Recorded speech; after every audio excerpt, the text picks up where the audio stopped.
They found it under the wreckage, soaked in dust, blood, and smoke. A letter, written by a young American soldier just hours before he boarded a Black Hawk. A letter that was never meant to be read on a battlefield, only at home in the warm light of a kitchen table by the woman he loved. Beat. But this is the story of why that letter never made it home. His name was Staff Sergeant Michael Ramirez, 26 years old, born in San Antonio, Texas. A quiet kid, raised by a single mother, and known in his unit for one thing. He carried the weight of others so they didn't have to. Ramirez wasn't just a soldier. He was a father to a 4-year-old boy named Daniel, and a husband to Alana, a woman who kept every letter he ever wrote. Write me from Somalia, okay? Even if it's just a line, I'll write you more than a line. I'll write you. October 3rd, 1993. Task Force Ranger was preparing for what was supposed to be a quick snatch and grab operation. Go in, capture ID's top lieutenants, get out, 18 helicopters, 160 elite soldiers. An operation expected to last no more than 30 minutes. Inside the hangar, Ramirez pulled out a folded piece of paper and began writing the words that would later be found at the crash site. Helicopter rotors thundered through the dust-filled air. Chalk 4 ready for lift. Ramirez climbed aboard Super 6-1, gripping his rifle tightly. A friend beside him. You good, Mike? I'm thinking about home. You'll see it again. We all will, but they wouldn't. Just 48 hours before, Ramirez had been sitting under a dim light at base, writing to Elena. If anything ever happens to me, tell Daniel his father was brave. Tell him I loved him more than anything I carried into battle.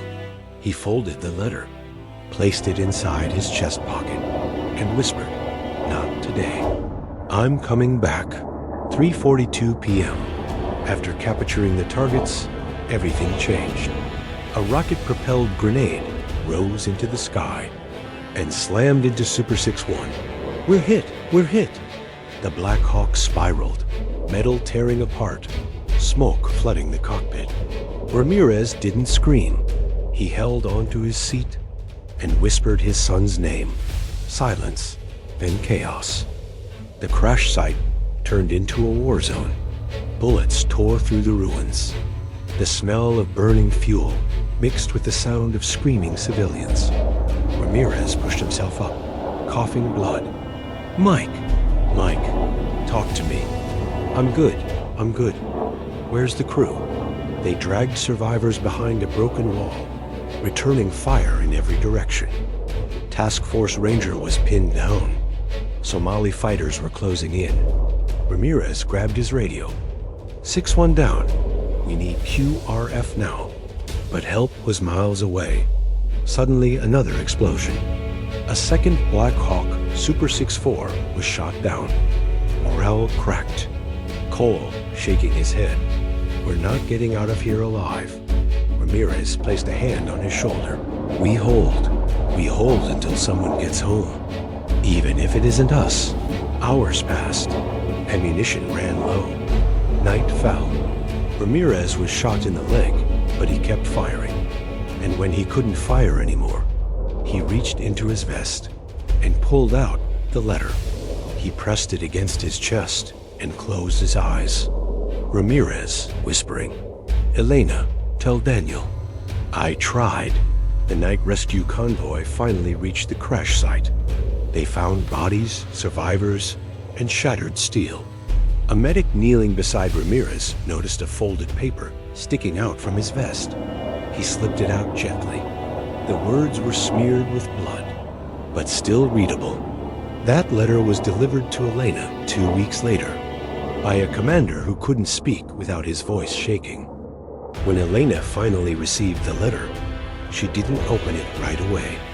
She held it against her chest, feeling the weight of the battlefield thousands of miles away.